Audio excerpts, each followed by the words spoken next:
Now at 6, one worker has died, another in critical condition after a terrible accident at the Port of Tampa. We're going to tell you exactly what happened.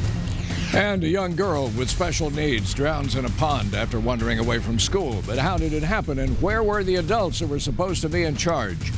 And an arrest in the sexual assault of an elderly woman inside a church. Why it was easy for the detectives to nab the suspect.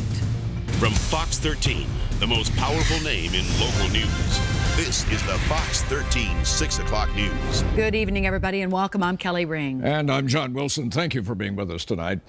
We've got a tragic scene at the Port of Tampa. Tragedy mixed with hope. Rescue crews have just freed 2 trapped workers on a ship. One is dead, the other in critical condition.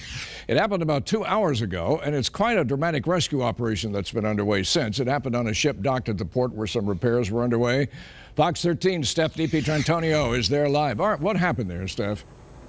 John, they were at berth 201, trying to, 8 workers in all, trying to remove some steel pipes off of the ship that came in from Houston, Texas. And 2 of the workers were trapped when one of the bundles of steel pipes they were trying to offload actually broke free and spilled all over the place. You know, I think we were hopeful when we saw the video at 5 o'clock of one of the workers actually being extricated from the scene, that was at least hopeful, but that person is the one, and we're still hopeful, of course, that person is the one who's critical right now at TGH. But we do know that one of the men of the 8 workers has since died, pronounced dead at the scene. I want to bring in Emilio Salabaria. He is with Tampa Fire Rescue, and describe the scene how tough it was for these men trying to get these guys inside the hold of a cargo ship.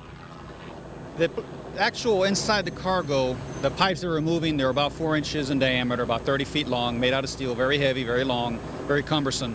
When they were lifting the cargo out, as you mentioned, and the strapping gave way, a lot of the cargo fell onto the deck. A lot of the cargo fell onto the deck of the ship, or fell onto the dock of the port, or fell back inside the actual cargo hold, where a lot of the workers were working, and many of them scrambled to safety.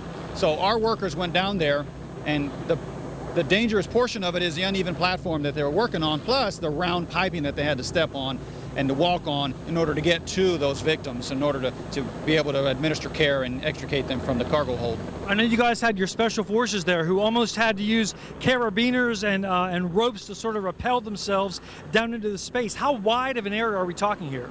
Yes, we have a heavy rescue team based out of the downtown station. They're specially trained to handle incidents like this. They have very good skills and techniques with rope work and confined spaces. And they went down into the cargo hold, which is roughly 70 feet deep, about 100 by 100. So they went down there, they were able to make contact with the patient, and they also had paramedics down there with them, so they were able to administer pain relief so that we can move the patient and manipulate the patient, place them on backboards or Stokes baskets in order to lift them up out of that cargo hold. How heavy, do you know if just one of those pipes are? You said the whole bundle's about 10 tons or 2 tons? Well, the actual bundle of pipe was about 10 pipes, which is a ton, and then they're lifting about 10 of those at a time, so roughly 10 tons at a time they're lifting up out of the cargo hold. Okay. Emilio Salabaria with Tampa Fire Rescue, thank you very much. So to recap here, 1 deceased, 1 in critical at TGH right now. We're going to stay on the story, bring you more tonight at 10 o'clock. All right, Steph, thank you very much. Kelly?